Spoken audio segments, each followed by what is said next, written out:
Hello everyone, I'm just going to talk a little bit at the start of this video to tell you where I've been for the last couple of years and why I haven't uploaded. If you want to get straight into the video, I'll put a little time on the video so you can just go straight into the video. So, where have I been? Well, I've been busy with college because I did a level 3 food production course, which is a catering professional chef course, and it took a lot of my time and leaving me no time for uploading and making videos, so I decided to get college out of the way first and then focus on making videos afterwards. Hopefully I'll start uploading more often. I have said this in the past, but the only thing I can say is that I'll try my best. So I won't keep you any longer. If you want me to do a full video about this, just leave a comment or ask some questions and I'll answer them. So let's get right into the main video, and thanks for listening. Hello everyone, so in today's video we might as well talk about one of my favourite games of all time, Warframe. And well, you've seen the title of the video, so this is a top 10 list of the melee weapons in Warframe, and these are the non-prime versions of the weapons, so you can buy them from the market or whatever. And in the footage you will be seeing prime versions of these weapons, but the weapons are roughly about the same and the mod sets will be the same, and this is in my opinion, so it's fine if you prefer other weapons.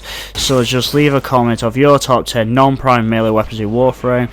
So with that out of the way, let's get right into the video with number 10.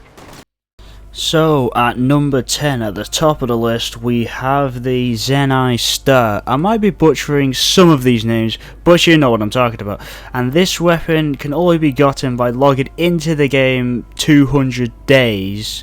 But either way, the Zeni Stir is a heavy hammer fire type weapon, and it deals 130 heat damage to the opponent's. But the downfall is that it has a really slow attack speed with a 0.8, but with the help of my mod setup, what I'm focusing on is overall damage and increasing the attack speed so the enemies have no chance of attacking. So yeah, this is a really good weapon, but yeah, log in 200 days, so you don't have to actually play the game, you just have to log in 200 times and then you'll just get the weapon with a catalyst equipped to it, I think. So with that out of the way, let's get on to number 9. And at the number 9 spot we have the Fragor, which is a large hammer which deals a lot of impact damage. This is one of the first melee weapons that I crafted when I just started the game. The base damage when unlocking this is 80 impact, 17 puncture and 17 slash, and as like the Zeni Stir, the attack speed is the only small little problem with it. So with the mods that I decided to equip with this weapon, mods that are just focusing on increasing the attack speed and the impact damage overall, so that the opponents have no chance of attacking, and that, you know, it's a really good weapon and it's just brilliant to start off with when you just started the game, just like I did. And let's get into the number 8 spot. So at number 8 we have the Dragon Nikana, and this weapon is very time consuming because you need to get the Nikana, which you can only get from the dojo in the Tenno lab, and get the resources from that, and from then you can craft the Nikana, and then you can craft the Dragon Nikana. The Dragon Nikana base damage when crafted is 4 impact, 8 puncture and 72 slash damage. So this is the mod setup I decided to go with, and yes, this is Nikana Prime in the footage, but Dragon Nikana is just as good as Nikana Prime, just the stats are a little bit different. So I'm just focusing on the, obviously, like all the other weapons in this video, I'm going to be focusing on just damage overall, and I do focus on the speed as well on this weapon, just so, you know, they have no chance, and just keep going, slashing through all the enemies as much as I can and as fast as I can. So at number 8 we have Dragon Nikana. So let's move on to the number 7 spot. So the number 7 spot goes to the Nikana, the nunchucks. This weapon deals a lot of impact damage as well as a lot of electricity damage, and the attack speed of the Nikana is just ridiculous. Just take out a whole horde of enemies at blazing speed, and this weapon can be difficult for some new players, but in the results you get for this weapon, just crafting it is just well worth it. The base damage of this weapon when finished crafting it is 45 electricity damage. The mod setup I've decided to go with this weapon is just focusing on increasing the electricity damage, so killing enemies is even easier to kill than before when just crafting this weapon. So with that out of the way, and you just watching the footage of the Nikana just ripping rampages, so let's get right into the number 6 spot.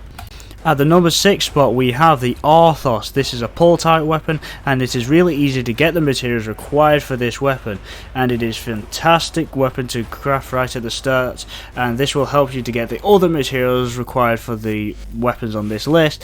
The Orthos damage when crafting it is 7.5 impact, 7.5 puncture and 35 slash.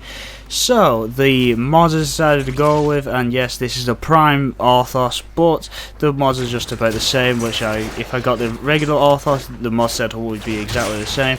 But either way, the focusing on the slash damage and overall damage and a slight increase of the attack speed and channeling efficiency can also work with this weapon. Another great thing with this weapon that you can experiment with all different types of mods and just see which mods work best for you and the weapon. Now let's get right into the number 5 spot. The weapon that takes the number 5 spot on this list is the Oma, which is a Tonfast type weapon, and the weapon deals 100 electricity damage at the start when you finish crafting it. And when I was looking at this weapon in the market, I was like, it might not that be this good, that weapon, to be honest, but I'll craft it anyway. I have Argon crystals spare, so might as well use it. And I crafted it and put some mods on it, and this weapon is insanely overpowered. I should never underestimate weapons in Warframe altogether, but the really high attack speed is with this weapon is just you cannot be stopped with this weapon. And the mods I decided to go with is just increase the damage of the electricity, so the enemies will have no chance against you with this weapon. So with that out of the way, with number 5 we have number 4. So the Gondeo takes the number 4 spot on the list, and this is another slash focus pull type weapon. This is probably one of the newest weapons on the list, and the materials for this weapon are quite easy to get. The base damage on this weapon when you just finish crafting it is 22.5 impact, 4.5 puncture and 63 slash damage. The mod setup I decided to go with is the same as the Orthos, but with this one I don't have the catalyst equipped, but it has like a little bit of a cold element onto it, and just focusing on damage overall, and just increase attack speed and just to make this weapon just unstoppable for you against the enemies. So with that out of the way, let's get into the number 3 spot.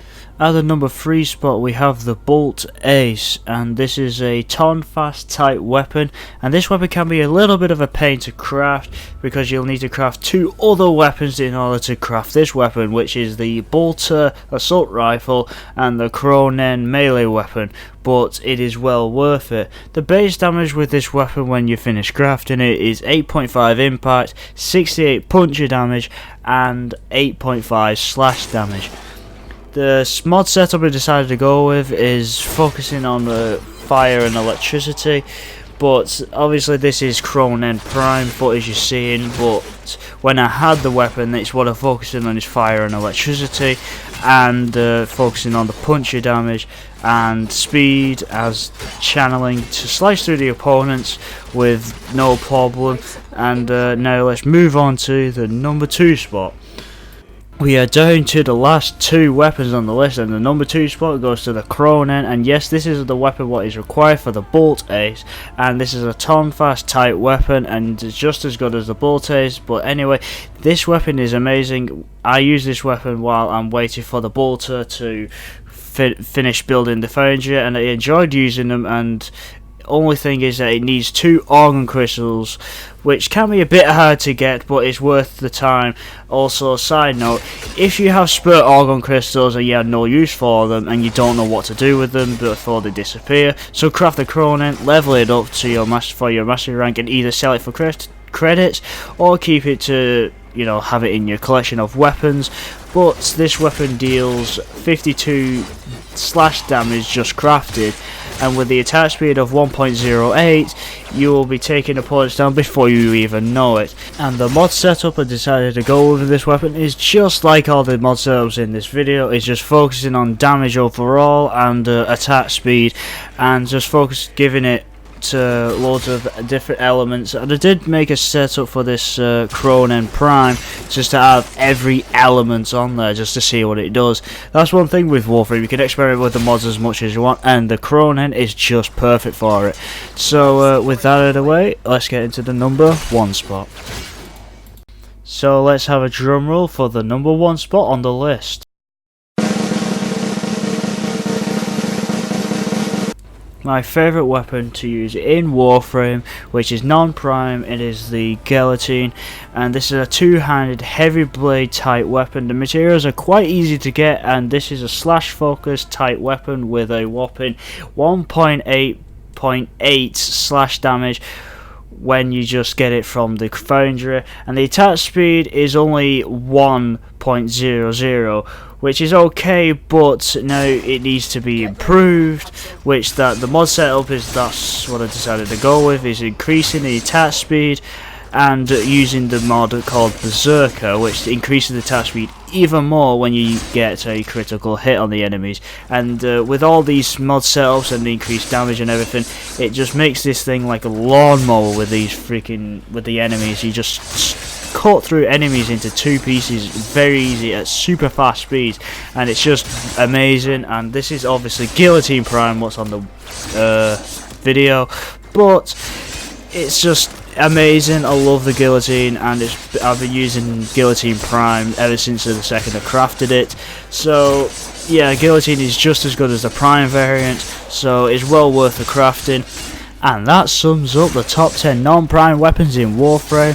I hope you enjoyed this video. I'll try and upload more often and get back into the swing of things, and I'll possibly do some streaming on Twitch. I'll leave all the links in the description below on my Twitter and stuff, so you know more information. And give this video a like if you enjoyed. And obviously you don't have to, just tuning in is just more than enough. Leave a comment also about, like, you know, some feedback and everything, and also your own top 10 list on non-prime weapons of Warframe. And I'll reply to some of your comments if you leave some questions. And yeah, I'll see you next time.